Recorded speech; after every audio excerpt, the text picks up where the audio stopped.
Good afternoon, everyone that is here. First of all, we want to welcome the media that have allowed us this space to be able to communicate to you about the conference on the civil restoration and vital statistics. I want to believe that you are all aware that Ethiopia is hosting the 60th conference on civil restoration and vital statistics. This is a conference that involves the ministers.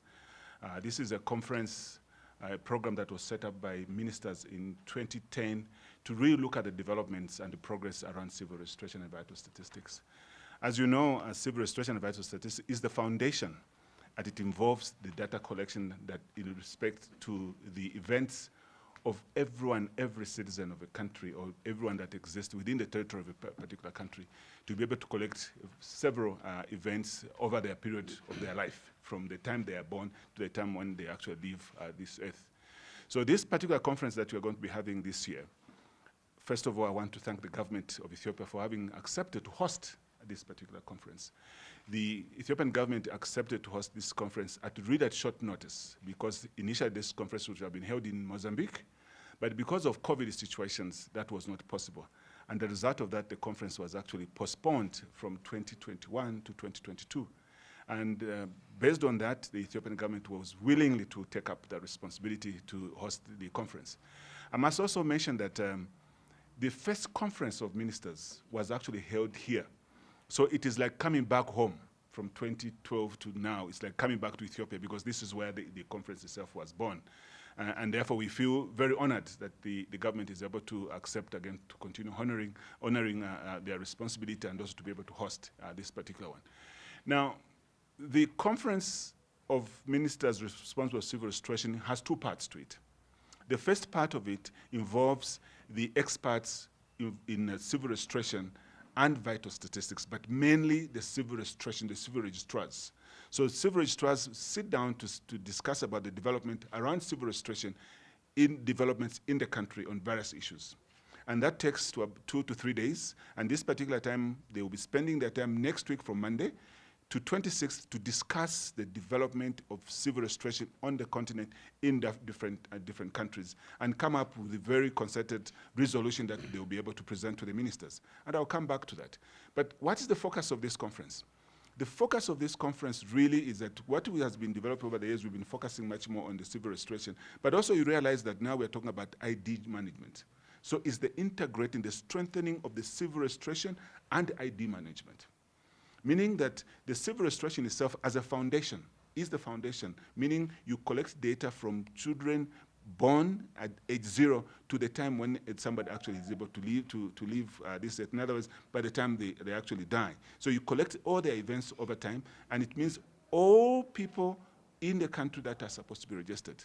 So who are the key players in the process of this? Of course, the Citizens and Immigration, Immigration and Citizen Service is responsible. Ministry of Health is responsible.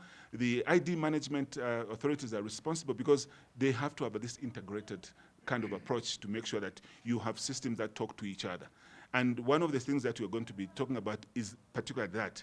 We want to believe that Ethiopia has made very good strides, very good progress, both in terms of putting the process of civil restoration and vital statistics, but also in issues of ID management. So we're looking forward to also not just to learn, but also to be able to take the practices, the best practice from Ethiopia to other countries, to be able to emulate what Ethiopia has been able to do.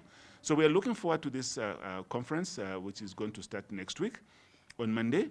However, the ministers' conference has been postponed for purposes of ensuring that the experts are able to deliberate much better in terms of the issues that are required. And we're hoping that the ministers, part of the segment of the conference is going to be held in January. And I also needed to mention that the organization of this conference has 3 major players in it, in addition to Ethiopia as the host government that is hosting. But we also have the 3 other Pan-African institutions that are responsible, with the African Union, to which actually this conference belongs to, because they're the ones that and host the ministers themselves.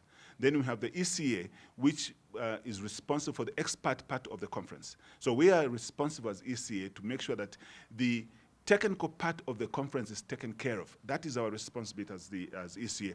But of course, we don't do it alone. We work with other development partners. We call them the core group. the UN agencies, the networks that are in the foundations, and others that are interested in that area. We work them very closely, including World Bank, Paris 21, and so forth. They're part of that, people that we work with to make sure that there's success on that. And then the deliberation that comes out of that experts discussion, which is going to be next week, goes to the ministers for review, for consideration, and endorsement before it goes to the heads of state. That's the process, that's how it works. So I thought I should mention that it is an arrangement of Pan-African institutions, which is the ECA, the African Union, the African Development Bank, but of course the host government takes the responsibility of making sure that it's a successful conference. And in this case, I think that's what the Ethiopian government has been able to demonstrate. And we are very, very pleased that we are getting the necessary support that is required from the Director General of the ICS for making all the arrangements. We are informed that a lot of committees have been put in place, so we are really looking forward to a successful conference going forward.